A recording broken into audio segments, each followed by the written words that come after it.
Epstein files nearly 13 lakhs Epstein files అని release అయ్యాయి. దీంట్లో అమెరికన్ ప్రెసిడెంట్ అయిన డొనాల్డ్ ట్రంప్ నుంచి మన ఇండియన్ ప్రైమ్ మినిస్టర్ అయిన నరేంద్ర మోడీ గారి పేర్ల వరకు ఉన్నాయి. ఒకటి గుర్తుపెట్టుకోండి, దీంట్లో పేర్లు ఉన్నంత మాత్రాన వాళ్ళు తప్పు చేసిన వ్యక్తులు అయితే కాదు.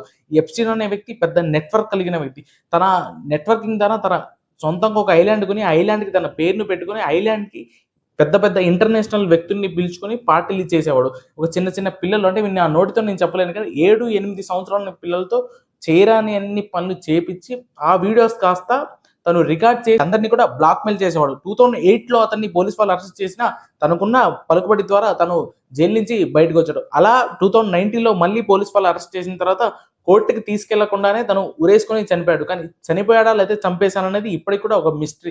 ఈ ఎప్స్టీన్ ఫైల్స్ లో ఉన్న వ్యక్తులందరూ కూడా చాలా చాలా హై ప్రొఫైల్ ఉన్న వ్యక్తులు. బిల్ గేట్స్, అలాగే ఎలాన్ మాస్క్, డొనాల్డ్ ట్రంప్, మన ఇన్స్పిరేషన్ గా తీసుకున్న వ్యక్తులందరి పేర్లు కూడా రోజు రోజుకి ఒక్కొక్కరి పేరు బయటకు వస్తుంది. అసలు మీరేమనుకుంటున్నారో కంపల్సరీ కామెంట్ బాక్స్ లో కామెంట్ చేయండి. వీడియో నచ్చితే లైక్ చేయండి. ప్రతిరోజు ఇలాంటి ఇన్ఫర్మేషన్ కంటెంట్ కోసం నా ఛానల్ సబ్స్క్రైబ్ చేయండి, అలాగే ఫాలో చేయండి.